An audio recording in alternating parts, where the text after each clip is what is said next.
Donc, moi, c'est Christophe Lefort. Donc, je suis professeur des écoles. Donc, actuellement, je suis en disponibilité pour mener ce projet-là. Voilà, donc, j'ai enseigné dans tous les niveaux depuis la grande section jusqu'au CM2, toujours en multiniveau et avec une grande dominante quand même sur le grande section CP. Et puis, voilà, donc je vais laisser Laurent dire ce qu'il a fait aussi. Alors, Laurent, donc j'ai enseigné à tous les niveaux de l'école élémentaire, avec du multiniveau, du 4 niveaux pour commencer ma carrière pendant une quinzaine d'années. Ensuite, du double niveau CPSE1 pendant pas mal d'années, et puis j'ai terminé par du CM. Et là, à l'heure actuelle, on est en disponibilité pour porter donc ce projet qui s'appelle Bien écrire pour bien lire. Alors, notre position, en fait, c'est de se situer à l'interface entre la recherche et la réalité de la classe.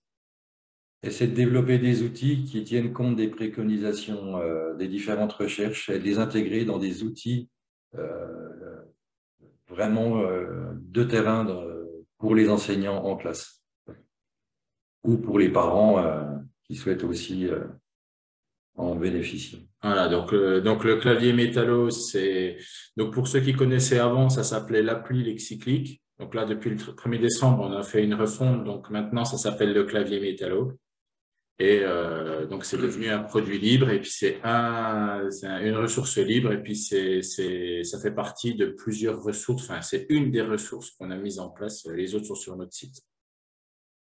Alors aujourd'hui, on va vous présenter le fonctionnement de l'appli, du clavier métallo. Et puis avant, on va vous faire un petit topo sur l'écrire, quoi écrire avec la bonne orthographe. Donc, c'est moi qui vais commencer.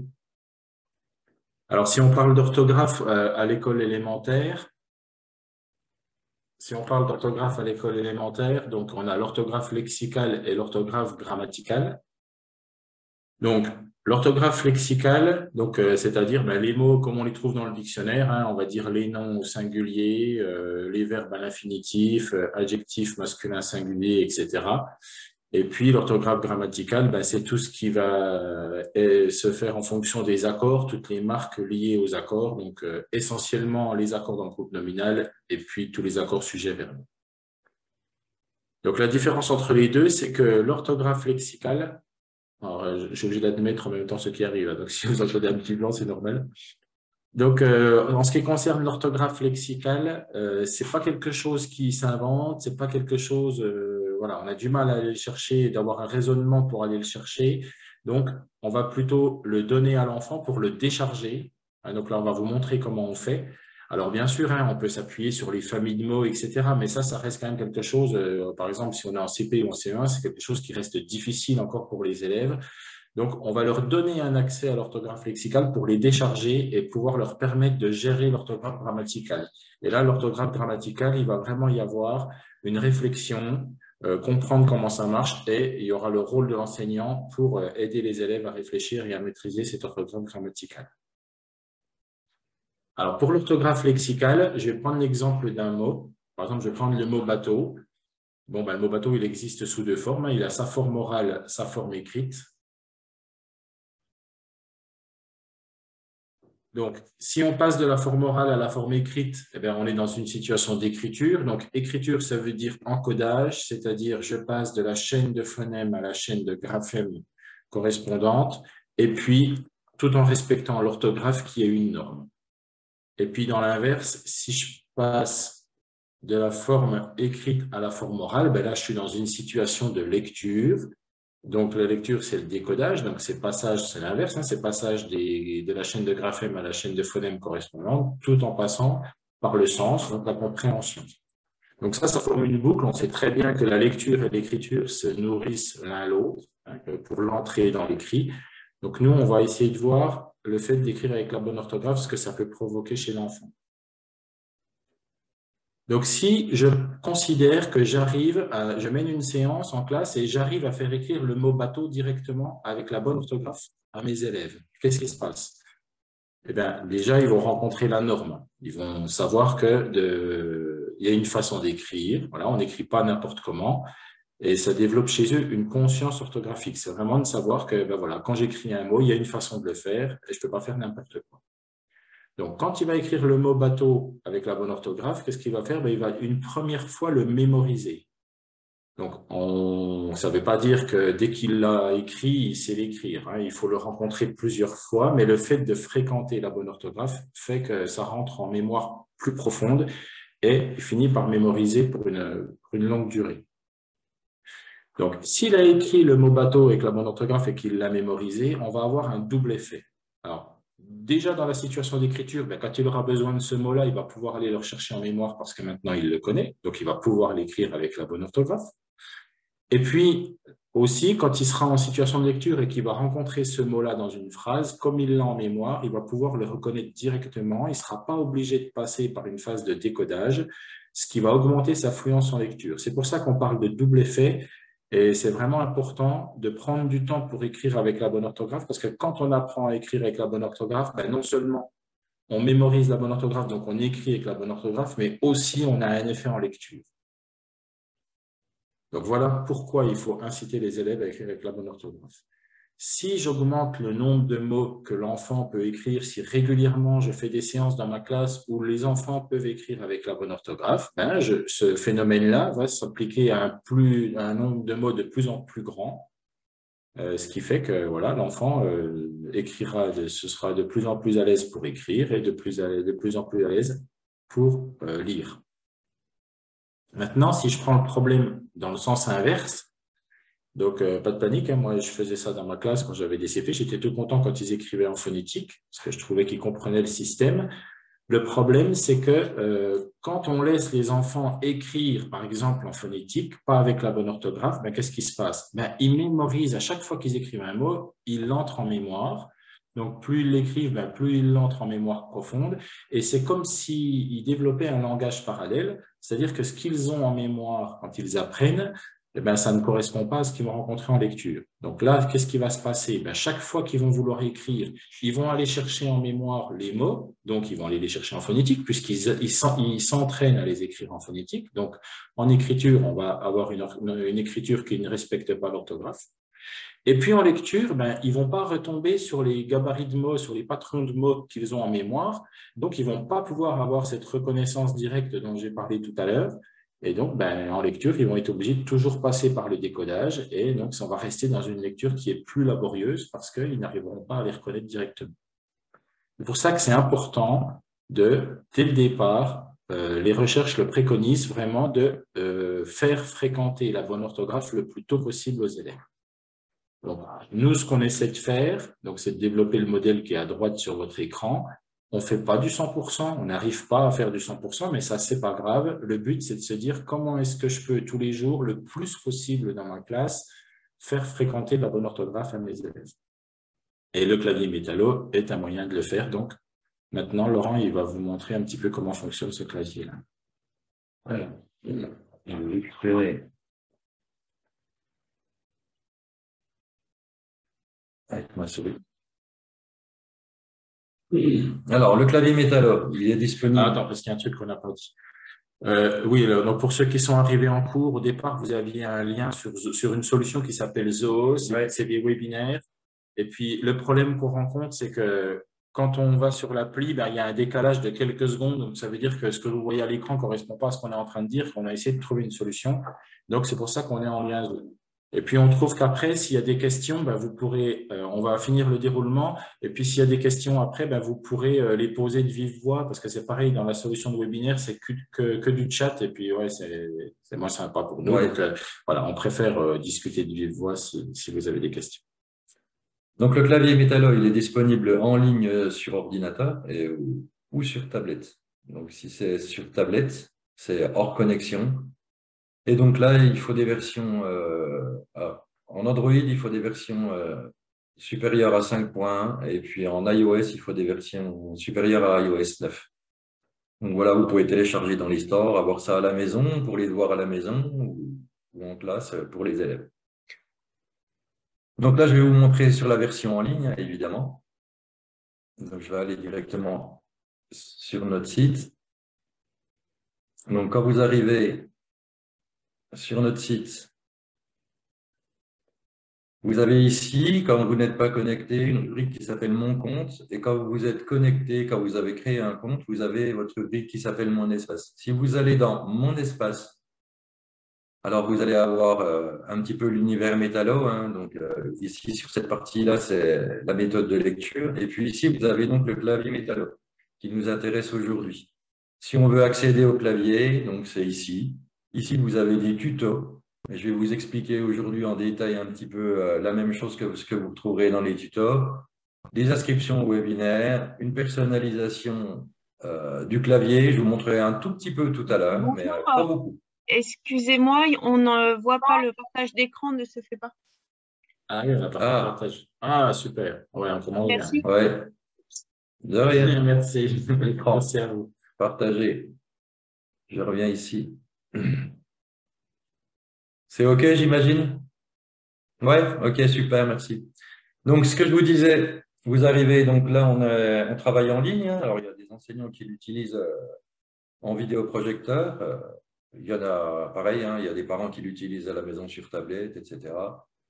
Ou en ligne à la maison, idem. Donc, vous avez une rubrique ici qui est Mon compte quand vous n'êtes pas connecté. Et une fois que vous êtes connecté, vous avez donc une rubrique pardon, qui devient Mon espace.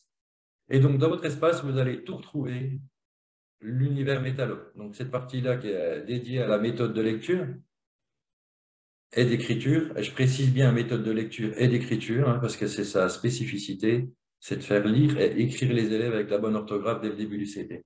Et donc, vous avez ensuite le clavier métallo. Alors, ici, dans cette partie, on accède au clavier directement. Hein. Vous avez des tutos, c'est ce que j'expliquais tout à l'heure, qui vont récapituler, mais qui vont aller plus en détail que ce que je vais faire ce matin pour vous expliquer l'appli en totalité, en détail. Des inscriptions au webinaire, une personnalisation du clavier qu'on va aborder, mais un tout petit peu. Et puis, vous avez ici une foire aux questions qui va vous permettre de régler des problèmes parfois techniques. Mais bon, on a essayé là de fluidifier au maximum l'application pour une utilisation la plus rapide et la plus aisée possible. En fait, au niveau de la personnalisation, vu qu'on est enseignant, on sait un petit peu comment fonctionnent les enseignants, puis on a fait aussi en fonction de ce qu'on aurait aimé avoir, on a fait un outil qui s'adapte à la classe. On n'a pas voulu que la classe s'adapte à l'outil. Donc, c'est pour ça qu'il est personnalisable. On s'aperçoit quand même dans les utilisations que les personnalisations ne sont pas forcément beaucoup utilisées. Donc, ce qu'on va faire dans un premier temps, on va vous montrer comment fonctionne l'appli. Et puis après, eh ben, si jamais on pourra faire un webinaire spécial personnalisation. Si Oui, on peut faire un webinaire spécial. On ne voudrait pas faire croire que ça devient une usine à gaz du tout. C'est Oui. un outil qui est hyper simple. Il faut qu'il reste hyper simple. Et si vraiment il y a des enseignants ou des parents qui veulent vraiment aller plus loin puis le personnaliser, ben à ce moment-là, on pourra programmer un webinaire. Vous serez informés spécialement pour la personnalisation, pour ceux qui peut-être qui veulent aller plus loin parce qu'ils sont à l'aise en informatique, etc. Mais on reste vraiment sur du simple parce que c'est un outil très simple. Alors oui, à l'aise en informatique, il y a, oui, en fait, oui, non, mais il y a quasiment rien. Oui. Le mieux, c'est que vous fonctionniez comme ça, sans paramètres, sans personnalisation au départ. Oui. Et puis, une fois que vous êtes bien habitué, au bout de 3-4 mois, vous pourrez aller jeter un œil là-dedans. Mais je vous montre pour vous informer que ça existe. Donc, j'accède au clavier ici. OK, donc là, on va être en ligne. OK. Vous voyez là, c'est OK? OK. C'est pour ça qu'hier, les tests qu'on a fait sur l'autre plateforme, on avait ce décalage de 5 secondes et que c'était extrêmement pénible pour ceux qui sont de l'autre côté. Donc, on a deux claviers. Le clavier Métallo 1, qui lui va contenir 7000 mots, qui est le clavier d'apprentissage de la lecture et de l'écriture. Et on a le clavier Métallo 2. On va changer de base en cliquant ici. Donc, celui-là, il va contenir 18 000 mots. Alors, le premier est plutôt destiné aux élèves de CP-CE1, ce que je vous disais, en apprentissage de la lecture et de l'écriture. Et puis, la bascule, elle s'effectue environ vers le CE1. Donc, à partir du CE1, mais ça dépend des classes, hein, ça dépend de votre enfant à la maison. Voilà, ici, on a 18 000 mots, donc évidemment, on couvre une plus large palette au niveau de la recherche. Quand un enfant ne trouve plus un mot, il cherche un mot puis qu'il ne le trouve pas dans le clavier Métallo 1, pardon, et ben voilà, il va basculer sur le 2. Et c'est comme ça que ça se fait petit à petit. Puis quand ça lui arrive plusieurs fois, ben, il dit ben, maintenant, je vais prendre le 2. Et on observe, nous, qu'en fait, c'est en cours de CE1 que ça se fait. Alors, c'est un clavier avec une entrée phonétique. D'accord? On recherche les mots avec des sons. Ici, le te, le pe, le s, le f. Mais ici, vous avez tous les f. D'accord? Ici, on est avec un clavier multigraphie. Je vais revenir. Ici, on est avec un clavier en monographie qui présente en fait la régularité de la langue. Il faut savoir que la langue française, elle est régulière, ce qui peut paraître bizarre, hein, parce qu'on a toujours l'impression que c'est compliqué. Elle est régulière à 85%. Donc, on présente aux élèves qui sont en apprentissage de la lecture et de l'écriture, on présente la graphie la plus courante de chaque son. C'est-à-dire que le son I, on ne va pas mettre au départ les deux graphies, puisque si vous regardez les travaux de Nina Katash, par exemple, dans 99% des cas, le son I s'écrit avec un I. Donc, on présente le I au début. C'est pareil, il y a notre méthode de lecture qui a toutes les illustrations correspondent à la méthode de lecture, les affichages de classe, et la progression, elle est identique. Donc, le son I, on présente au départ la graphie la plus courante, puisque dans 99% des cas, ça s'écrit avec un I. Idée pour le son Z. Alors, cette touche, elle est comme ça, parce que dans 90% des cas, le son Z s'écrit avec un S. Donc, on va repasser au clavier multigraphie.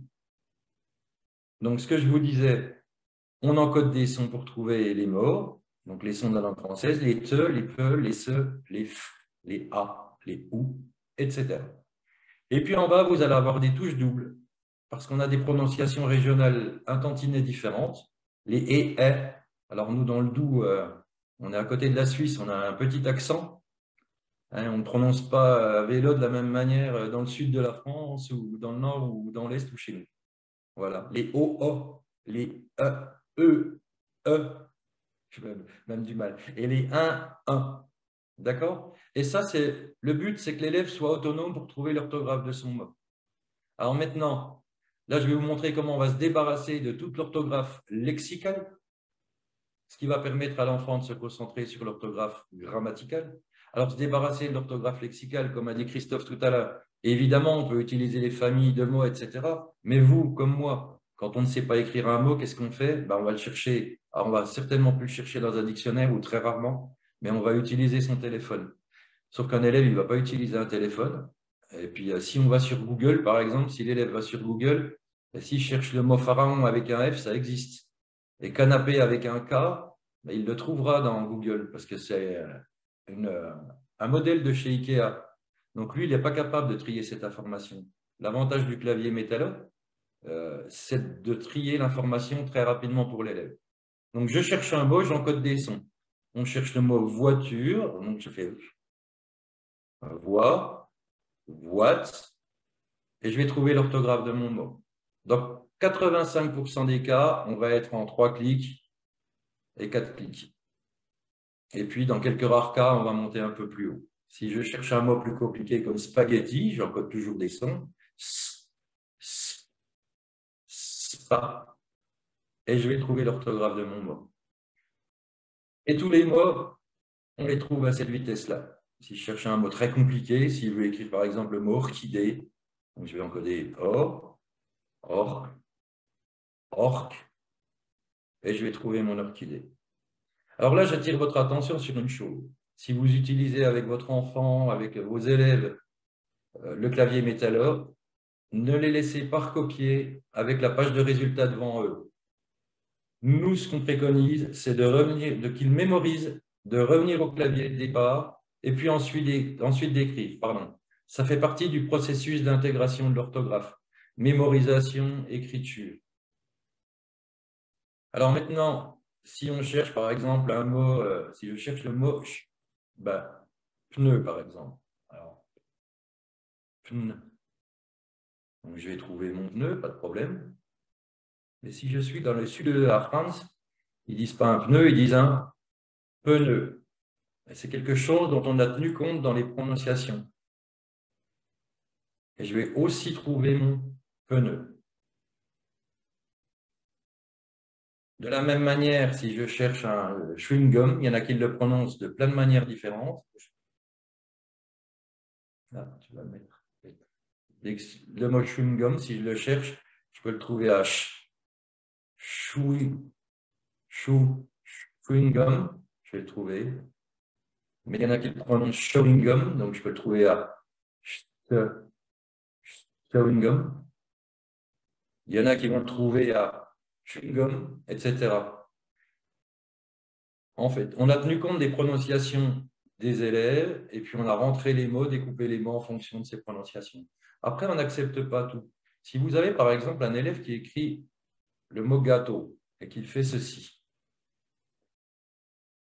il va faire gâteau. Il ne va pas trouver son gâteau. À ce moment-là, il va vous appeler et puis là, vous allez régler un problème de langage.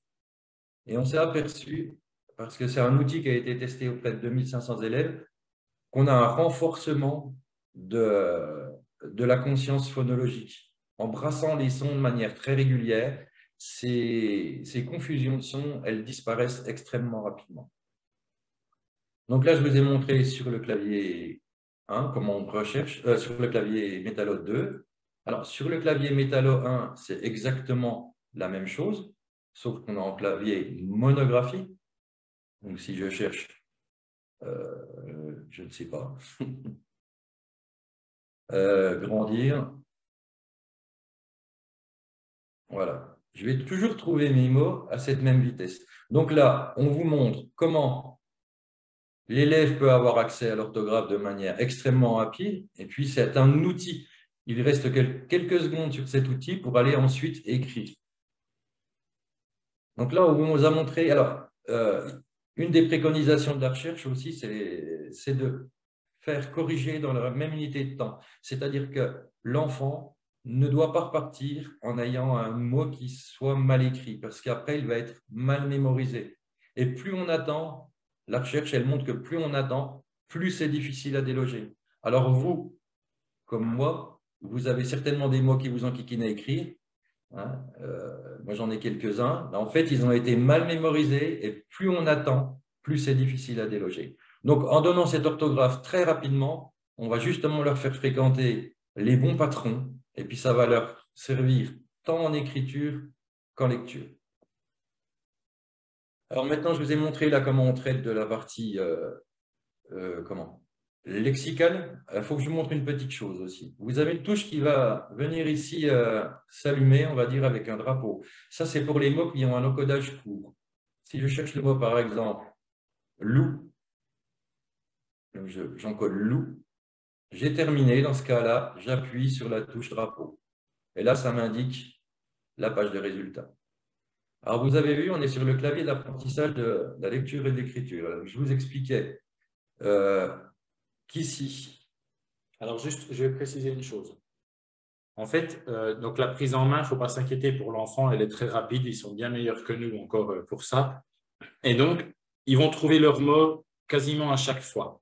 Quand un enfant, alors déjà au niveau de l'enseignant ou que ce soit à la maison, ça va décharger l'adulte puisqu'il n'a plus besoin d'intervenir. En fait, les cas où l'adulte va devoir intervenir, c'est quand l'enfant ne trouve pas son mot. Et là, il n'y a pas 50 solutions. Par exemple, il a montré tout à l'heure, Laurent, le mot gâteau.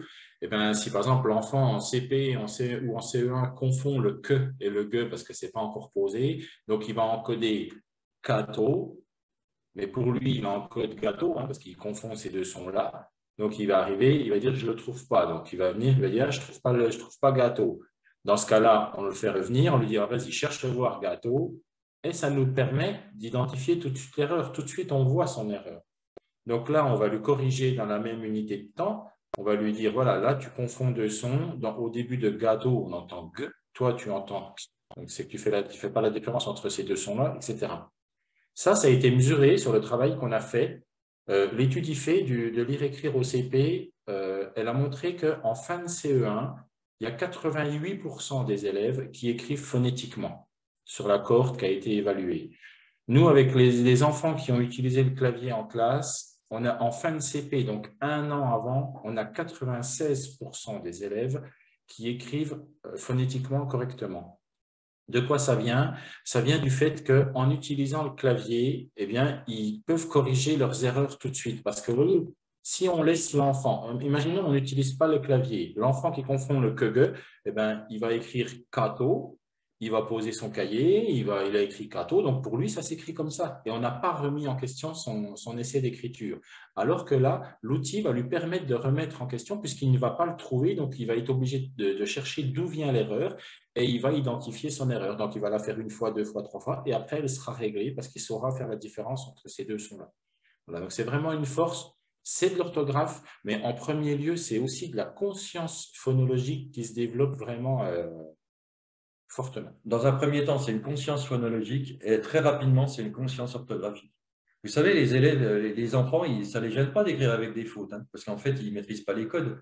Simplement, quand ils utilisent le clavier, on s'aperçoit que très, très vite, au bout de quelques semaines, ils commencent à comprendre que l'orthographe, c'est une norme et qu'en fait, on doit respecter cette norme. Et ce n'est pas l'enseignant ni le parent qui est la maîtrise de la norme, c'est quelque chose qui est posé à un endroit. Et le clavier métallo, voilà, c'est la norme qui est posée à un endroit. Et l'élève, l'enfant, ben, on s'aperçoit qu'il va très rapidement rechercher les mots parce qu'il a envie d'écrire avec la bonne orthographe.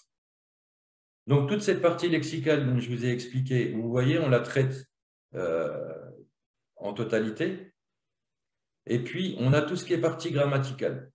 Parce qu'on s'est aperçu que quand on a testé auprès des 2500 élèves, on a eu des retours en disant « Oui, mais pour le verbe, on fait comment ?» etc. Donc, on s'est dit « Il faut qu'on planche là-dessus. » Donc, au niveau grammatical, si vous êtes sur le clavier métallo 1, voilà ce qui se passe. Si, par exemple, je prends le mot « montagne », un enfant, votre enfant, un de vos élèves vous dit « Ça s'écrit comment montagne ?» Souvent, vous allez lui dire, nous aussi on le faisait, hein, il n'y a aucun problème, on disait bah, M-O-N-T-A-G-N-E. Ben non, montagne, ça s'écrit peut-être comme ça, mais ça peut s'écrire aussi comme ça. Et à ce moment-là, quand on présente ces deux orthographes, là, je rappelle qu'on est sur le clavier d'apprentissage de la lecture et de l'écriture en CPCE1. Donc, depuis le départ, on va donner des bonnes habitudes et on va donner des habitudes sur les accords grammaticaux. Donc, ici, Montagne, on va présenter les deux écritures et c'est à lui d'avoir une réflexion par rapport à son écrit, de trouver l'orthographe du mot en fonction du contexte dans lequel il l'utilise. Donc, on fait ça pour le pluriel des noms, réguliers ou irréguliers, et on fait ça aussi pour les verbes. Et ça permet, si vous allez regarder dans l'évaluation, vous pourrez regarder, on a une partie évaluation, ben on s'aperçoit qu'on a des élèves qui mettent les marques du pluriel en fin de CP, c'est de l'ordre de 51%, ouais, c'est 51%, je crois, si je me rappelle bien, alors que l'étude Lire et écrire de l'IFE, qui est la même évaluation, hein, c'est à 17%. On donne des bonnes habitudes de travail dès le départ.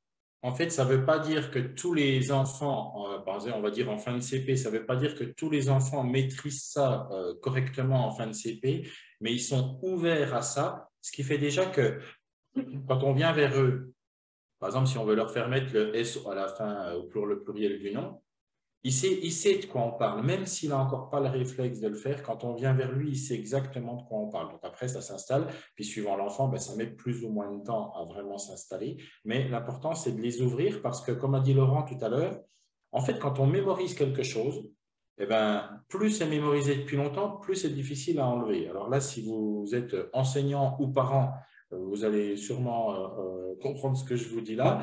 On va se dire, ben, l'enfant, mon élève, il ne met jamais les S au pluriel des noms. Oui, mais si au départ, on leur a dit que montagne, ça s'écrit comme ça, en fait, on est en train d'installer une écriture du mot. Puis à un moment donné, quand on passe au pluriel, ben, en fait, on essaie de casser ce modèle en disant, bon, OK, d'accord, ce mot-là, il s'écrit là, hein, mais quand il y en a plusieurs, il s'écrit comme ça. Et le fait qu'il ait déjà mémorisé l'orthographe singulier, ben, lui, il reste sur l'orthographe singulier. Alors que si on l'ouvre directement au singulier et au pluriel, ça permet de ne pas avoir à défaire cette chose-là. Donc, on avance plus vite dans la mémorisation. Donc ça, c'est sur le clavier d'apprentissage, le clavier métallo 1. Maintenant, comment on traite de l'orthographe grammaticale en partie, hein, je dis bien en partie, sur le clavier métallo 2. Donc, je vous rappelle, on bascule du clavier métallo 1, 7000 mots à 18 000 mots ici. Alors, d'abord, ici, on va noter tous les pluriels qui sont irréguliers. Donc, vous voyez qu'ici, tout ce qui est les pluriels réguliers, on ne l'indique plus parce qu'on estime à un moment donné que l'élève la règle. En CPCE1, il a mis 1 an et demi, 2 ans pour l'intégrer. Maintenant, il doit la maîtriser. C'est-à-dire que le pluriel d'un nom, ben, ça s'écrit avec un S. Dans quelques cas, ça peut s'écrire autrement. Donc ça, par contre, on va le présenter. La première chose. Idem pour les pluriels de noms composés qui sont extrêmement compliqués. Donc ça va être indiqué. Et puis, je vais vous montrer qu'au niveau grammatical, donc les mots sont rangés sur des étiquettes de couleur. Donc en vert, les noms, les adjectifs sur des étiquettes jaunes, invariables expressions sur des étiquettes bleues et les verbes sur des étiquettes rouges. Alors vous voyez que, pareil, idem, ça c'est une préconisation de la recherche, c'est de travailler avec la nouvelle orthographe. Donc, le clavier métallo tient compte de la nouvelle orthographe. Après, le but, si vous cherchez le mot-clé, nous, par exemple, on a fait une entrée au mot-clé. L'objectif du clavier métallo, c'est de faire écrire les élèves avec la bonne orthographe. Que je l'écrive clé avec un E ou avec un F, le problème, c'est un tout autre débat de faire connaître les deux orthographes, mais le but ici, c'est de faire écrire l'élève avec la bonne orthographe, quelle qu'elle soit. Et puis au niveau grammatical, si vous venez sur le verbe et que vous cliquez ou double-cliquez, vous allez ici accéder à un conjugueur avec les temps qui sont utilisés à l'école élémentaire. Alors, ce n'est pas type Becherel où vous avez des tableaux dans tous les sens qui sont quand même extrêmement compliqués. On a toiletté un peu tout ça et aménagé pour que les élèves puissent s'y retrouver de manière très facile. Donc, vous avez les différents temps ici. Donc, ils peuvent même comparer les terminaisons. D'accord? Le passé simple. Vous avez aussi le passé composé. Alors, les participes passés seront sur des étiquettes jaunes pour rappeler les adjectifs et donc la possibilité d'avoir certains accords. C'est pareil, hein, si vous êtes en CM ou en 4e, 5e en Belgique, parce que je sais qu'on a pas mal de Belges qui nous suivent là, dire à un élève de faire un accord sur un participe passé, ben pour lui, c'est extrêmement compliqué. Parce que lui, mentalement, il ne voit pas tellement ce que c'est. Par contre, en lui présentant ceci, ça lui donne une carte mentale des choix possibles. Et on s'aperçoit que les accords, avec cette carte mentale, ben, ils sont capables de faire des choix qui sont vraiment pertinents. Vous avez aussi donc le mode impératif, le mode conditionnel et, quand c'est possible, la forme pronominale du verbe. Voilà. Là, on vous a montré un petit peu la totalité de l'utilisation des deux claviers. Donc, si vous ne trouvez pas un mot, souvent on a des enseignants qui nous mettent un mot en disant « je n'ai pas trouvé maintenant » ou d'autres mots aussi simples. Généralement, ils sont dedans. Simplement que c'est une erreur d'encodage, une erreur de chemin. Alors, on a eu des demandes aussi, par exemple, je ne sais plus si c'était des parents ou des enseignants, qui disaient que l'enfant n'avait pas trouvé « j'ai » qui vient du verbe « avoir ». Alors, nous, on a fait un choix, c'est de travailler sur les infinitifs. Autrement, ça devenait extrêmement compliqué. Il fallait rentrer, on aurait eu toutes les conjugaisons dans les pages et ça devenait une usine à gaz. Donc, on a fait un choix simple. On repasse par l'infinitif pour trouver les conjugaisons du verbe. Donc ça fait partie du rôle du parent ou de l'enseignant d'aller accompagner à ce moment-là l'élève. Voilà. Maintenant, je vous montre un petit peu la personnalisation. Mais là, c'est quelque chose qui est... Vous n'êtes pas obligé d'aller là-dedans, il n'y a aucun problème. Je vous conseille vraiment d'utiliser déjà, de faire utiliser les enfants et puis de venir là plus tard. Donc, on peut y aller directement par le site. Alors, je vais dans mon espace. Alors, on peut personnaliser depuis là ou depuis mon espace. Petite chose, vous devez personnaliser en ligne.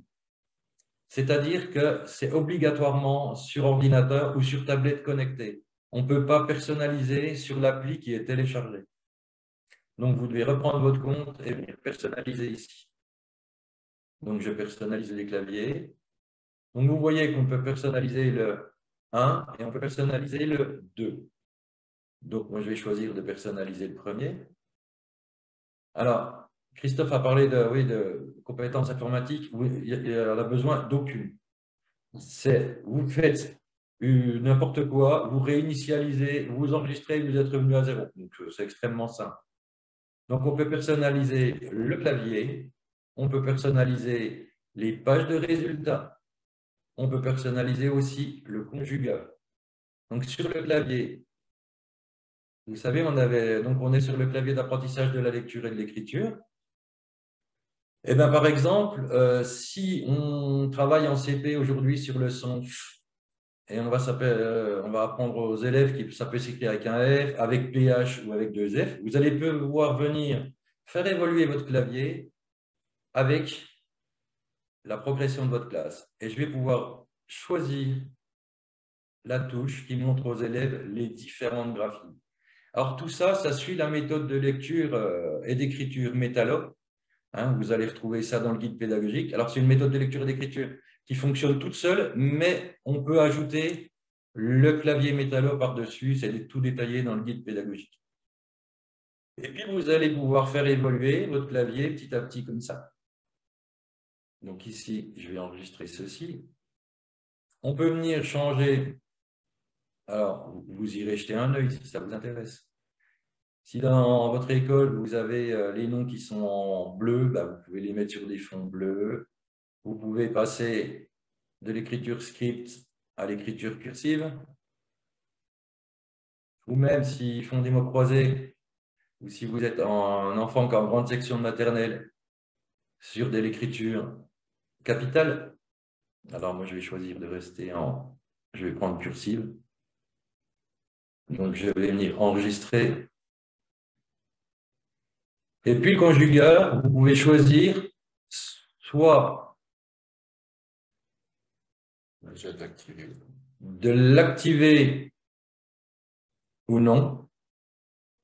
Donc, si votre enfant ou si l'élève est en CP, ben, on va plutôt enlever le conjugat parce qu'on lui présente déjà les deux formes du présent au singulier et au pluriel. Donc, on peut choisir de le désactiver, mais on peut aussi le personnaliser.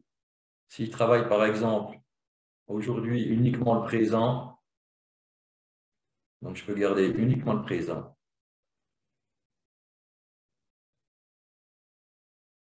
Si on était en CM ou 4e, 5e année, on travaille sur le récit, on pourrait garder uniquement l'imparfait et le passé simple. Et puis, je peux même choisir mes pronoms. Donc, si c'est « je »,« tu », ben, on va garder, allez, on va prendre « je »,« il »,« elle », pardon.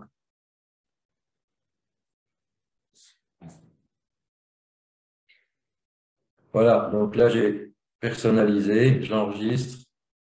Et puis, je vais retourner à l'application depuis ici. Alors maintenant, vous voyez bien que ma touche a été modifiée. Et si je reprends donc, pardon, mince, un verbe, vous voyez bien que ça a été pris en compte au niveau de l'écriture, ainsi qu'au niveau des pronoms et des temps choisis. Voilà. Donc ça, vous pourrez aller voir plus tard. Donc, je pense qu'on peut montrer deux petites vidéos d'utilisation. Ouais. Tu peux les mettre? Alors là, on va vous montrer une utilisation, comment on peut agir en classe ou à la maison. Hein. Il faut bien vous dire qu'il y a deux écoles. Soit vous, l'enfant, l'élève va chercher l'orthographe de son mot et il l'écrit juste, et il repart avec un mot bien mémorisé. Soit il fait son essai d'écriture et ensuite il prend le clavier Métallo pour faire sa correction. Mais en tout état de cause, la correction dans la même unité de temps, elle doit être respectée et l'enfant doit repartir avec la bonne orthographe et avoir mémorisé la bonne orthographe. Et ça, c'est un impératif. Ce qui est important de voir, c'est qu'il ne faut pas vouloir changer ce que vous faites, que ce soit à la maison ou en classe. Il faut continuer à faire ce que vous faites, mais il faut juste voir ce que ça peut vous apporter. Vous voyez, par exemple, si vous êtes en classe, les enfants travaillent comme d'habitude, sauf que, je donne un exemple, hein, à la fin de leur activité, ils ont accès au clavier, ben, ils vont pouvoir faire une correction tout seuls, une première correction tout seul. On ne fait pas du 100%, mais ils vont vraiment dégrossir les choses, ce qui permet à vous, en tant qu'enseignant, ben, déjà, eux, ils deviennent acteurs hein, de leur écriture, puisque c'est eux quand même qui vont aller chercher Et ils ont envie l'orthographe. d'écrire tous les jours. Voilà. Et puis après, ben vous allez juste avoir à réguler ce qui reste, mais il ne restera pas grand-chose. Voilà. Il ne faut pas vouloir changer du tout. Il faut que on vous conseillerait plutôt d'intégrer l'outil dans votre classe ou à la maison, Ouais. voilà, de voir ce que ça vous apporte. Et puis après, ben, c'est à vous de voir comment vous voulez l'utiliser. Il n'y a pas une façon d'utiliser, il y en a plein de façons. En fait, ça peut être un outil en fond de classe, comme un outil central de notre pédagogie. Oui, voilà. Et il y a tous les intermédiaires. Donc, c'est vraiment, il faut voir ça comme on le dit, comme un assistant et pas comme quelque chose qui est là pour bousculer ce que vous faites. Ça s'utilise à la maison, en classe. Si vous avez une classe, vous pouvez dire à vos élèves de le télécharger pour l'utiliser à la maison, etc. On vous montre deux petites utilisations.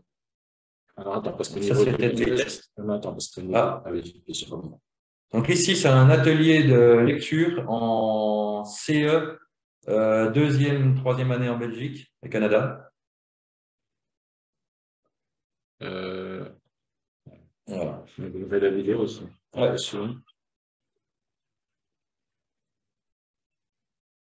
Il faut pas jouer avec ce lecteur-là parce qu'il ne veut pas. Vous me direz si c'est bon ou pas, sinon je la remettrai. Voilà, normalement, ça devrait être bon. OK. Donc ça, c'est une séance de lecture en autonomie.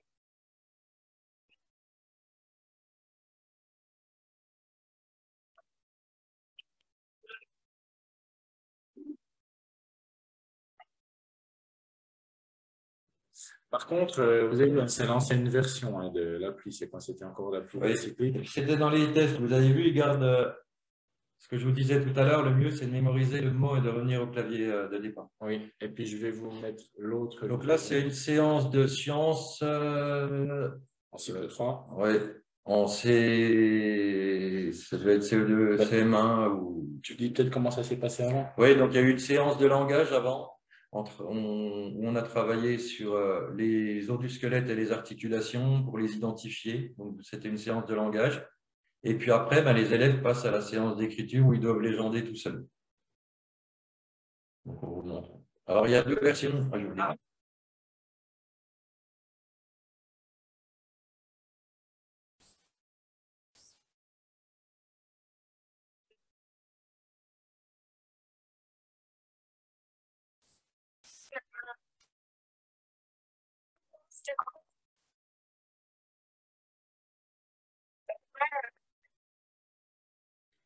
Voilà. Donc là, on a deux versions. Je vous ai mis celle où il travaille en amont avec l'orthographe directement. Puis j'ai une version où il travaille en aval, donc en correction juste après. Bon, ben voilà, on a terminé.